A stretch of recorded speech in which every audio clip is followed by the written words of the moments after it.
Sahabat semangat, pada bulan Agustus 2020 lalu, nama Hadi Pranoto menjadi sorotan karena mengklaim menemukan obat herbal antibodi COVID-19. Di salah satu situs jual beli online, bahkan telah dijual produk herbal bernama Hadi Pranoto.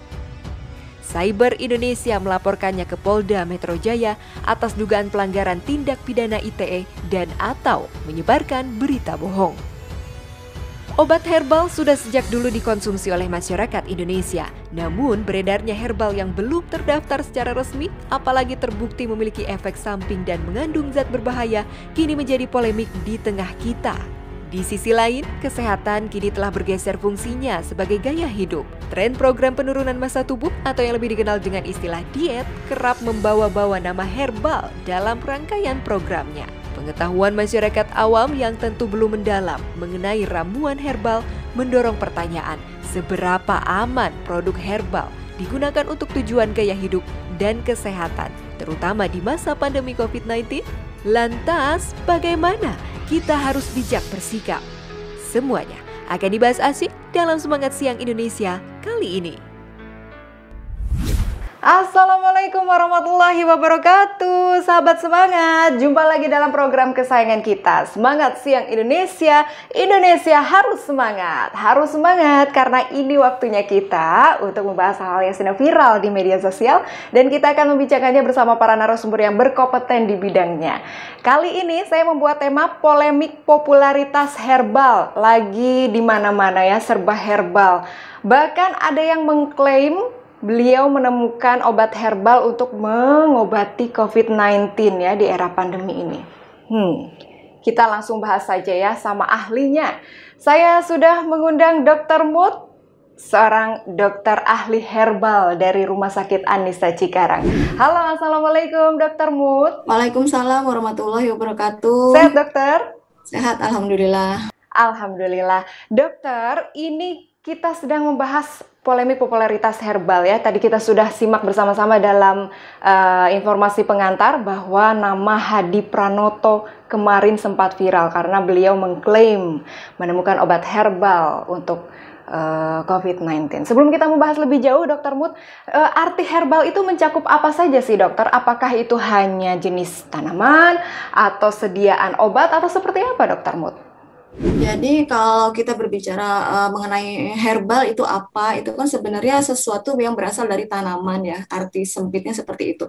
Sesuatu yang berasal dari tanaman, baik itu misalnya dalam bentuk daunnya, atau batangnya, atau akarnya, atau keseluruhan tanaman yang kita sebut simplicia. Atau secara luas lagi itu namanya bahan alam. Jadi artinya bahan alam itu tidak hanya tanaman, tetapi juga mineral, kemudian juga yang terbuat dari hewan, misalnya seperti madu. Nah itu bisa dikategorikan sebagai herbal kalau dalam arti luas ya. Tapi kalau misalnya herbal sendiri, memang obat herbal itu memang biasanya dari tanaman yang bermanfaat sebagai obat begitu.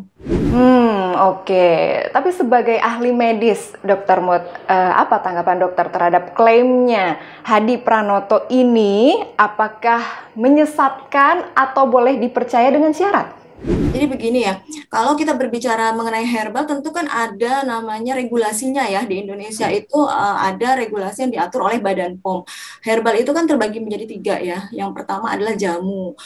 Jamu itu adalah bahan-bahannya masih menggunakan bahan-bahan yang istilah belum diolah, belum proses ya. Kemudian khasiatnya apa, efikasinya, kemudian juga khasiat dan keamanannya itu memang masih terbukti secara empiris. Empiris itu artinya adalah turun-temurun dari zaman nenek moyang kita, itu memang sudah terbukti khasiat dan keamanannya ya. Kemudian meningkat lagi, ada yang disebut juga obat standar atau OHT. OHT itu selain dia memiliki bukti empiris, dia juga memiliki uji praklinis namanya, atau uji pada hewan. Jadi harus dilakukan uji pada hewan, maka dapat dikategorikan sebagai obat herbal terstandar. Kemudian naik lagi ke fitofarmaka ya. Fitofarmaka itu merupakan obat herbal ya yang sudah dilakukan uji klinis yang disebutkan tadi untuk menangani COVID ya, itu sudah masuk ke OHT sepertinya ya, karena memang dia mengaku sudah mengurus ke Badan POM. Jadi kalau masih jamu atau empiris itu memang tidak, apalagi misalnya dalam bentuk ramuan Simplicia aja. Simplicia itu artinya bagian-bagian apa daun, batang dalam bentuk diseduh gitu tuh sebenarnya memang tidak perlu izin Badan POM ya. Tetapi kalau misalnya sudah dapat izin Badan POM itu biasanya sudah tahapnya OHT atau fitofarmaka. Nah, kalau OHT ya, OHT itu yang pertama ya yang disayangkan itu yang pertama tidak boleh overclaim. Nah, ini kan sudah overclaim ya, artinya bisa menyembuhkan ya. Nah, kan nggak itu sudah menyalahi aturan dari Badan POM. Yang kedua, sampai detik ini pun baik obat kimia ataupun herbal memang tidak atau belum ditemukan yang spesifik untuk COVID-19 ini, Mbak. Jadi itu terlalu menyesatkan ya menurut saya gitu. Overclaim itu seperti apa, dokter? Overclaim itu klaim yang terlalu berlebihan. Jadi kalau OHT itu jamu atau obat herbal terstandar itu klaimnya tidak boleh berlebihan, artinya hanya yang umum. Sementara ini kan overclaim itu dalam arti dia mengkhususkan untuk mengobati COVID. Nah, itu tidak boleh. Berarti akan beda ceritanya kalau misalnya klaimnya itu sebatas untuk meningkatkan imunitas atau kekebalan tubuh saja, begitu ya, dokter? Betul ya, kalau secara umum masih boleh diklaim seperti itu. Baik, tapi kami yakini, dokter, bahwa klaim ini kan tidak asal-asalan gitu ya, tidak ada landasannya. Tolong jelaskan kepada kami yang awam, dokter, mengenai hubungan herbal dengan kekebalan tubuh itu seperti apa? Jadi kalau herbal itu setiap tanaman itu kan memiliki suatu namanya metabolit ya. Metabolit itu hasil metabolisme. Jadi ada metabolit primer, ada metabolit sekunder. Metabolit primer itu biasanya dia gunakan untuk tumbuh, tanaman untuk tumbuh, untuk berbuah. Kemudian ada metabolit sekunder ya. Nah, metabolit sekunder inilah yang biasanya oleh tanaman itu digunakan untuk mencegah atau pertahanan diri terhadap gangguan-gangguan seperti serangga dan lain-lain ya. Nah, metabolit sekunder ini biasa memang berkhasiat sebagai obat ya, misalnya kandungannya seperti alkaloid, kemudian flavonoid, kemudian terpenoid. Nah, zat-zat inilah yang bermanfaat bagi kita.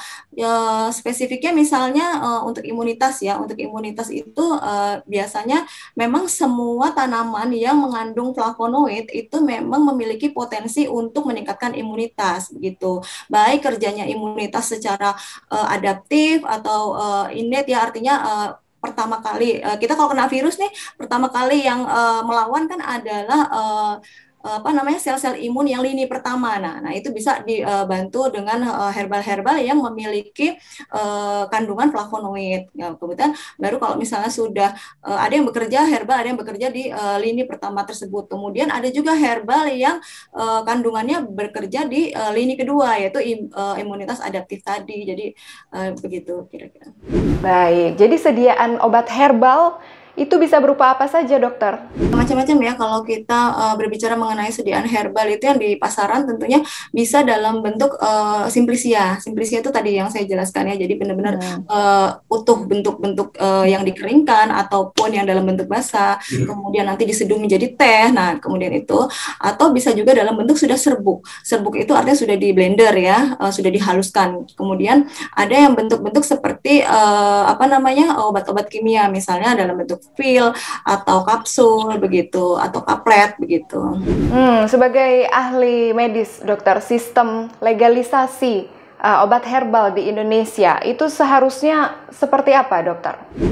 Jadi begini ya, kalau misalnya kita memiliki suatu produk ya, kita kan produk taruhlah itu obat herbal ya, tentunya kan harus didaftarkan ke Badan POM untuk mendapatkan suatu legalitas nomor ya, namanya nomor misalnya kalau ramuan tradisional biasanya dia POM TR ya, POM tradisional. Nah, begitu itu kan harus didaftarkan. Nah, tentunya kita mendaftarkan ke Badan POM memiliki sesuatu memiliki syarat-syarat khusus gitu, harus bagaimana klaimnya, harus bagaimana. Tentunya kalau overclaim pun juga Badan POM tidak akan mengeluarkan nomornya seperti itu. Jadi memang persyaratannya lebih ketat ya kalau mengurus seperti itu gitu. Baik, terakhir dokter kalau begitu ya, terakhir dalam segmen ini, saran buat kita yang awam ini, dokter, supaya tidak tanda kutip tertipu gitu dengan adanya ramuan-ramuan herbal seperti yang merebak di pasaran sekarang. Bagaimana, dokter? Yang pertama gini, kalau kita berbicara tentang herbal ya, herbal itu kan bahan alam ya, dimana kalau kita tahu bahan alam itu kan zat aktifnya banyak sekali dan kandungannya kecil-kecil, tidak seperti obat kimia yang istilahnya dosisnya terukur gitu ya. Nah tentunya kaitannya dengan itu kan akan berkaitan dengan reaksinya ya. Jadi kalau kita membeli suatu produk itu namanya produk herbal yang di samping kita lihat Badan POM-nya gitu kan, kemudian kita bisa mencocokkan ke situs Badan POM. Badan POM memiliki situs di mana kita bisa mengecek betul tidak nomor yang tertera, pabriknya, kemudian namanya dan komposisinya itu betul apa tidak di situ. Dan kemudian kita lihat reaksinya kaitannya dengan tadi kandungan herbal itu kan sedikit-sedikit ya. Nah, tentunya itu tidak instan. Nah, kalau instan atau misalnya kita pegel-pegel begitu minum herbal terus kemudian langsung reda pegel-pegelnya. Nah, itu harus patut dicurigai dicampur oleh bahan kimia obat. Jadi sekali lagi kalau herbal itu bekerjanya adalah tidak instan karena dia bersifat membangun ya. Jadi pelan-pelan membangun baru kelihatan hasilnya tuh biasanya sekitar 3 minggu begitu. Jadi tidak ada yang instan di herbal gitu ya. Baik, kita akan lanjutkan ya dokter ya soal herbal dan segala polemiknya. Usai jeda berikut pemirsa jangan kemana-mana, tetap bersama kami di Semangat Siang Indonesia. Indonesia harus semangat.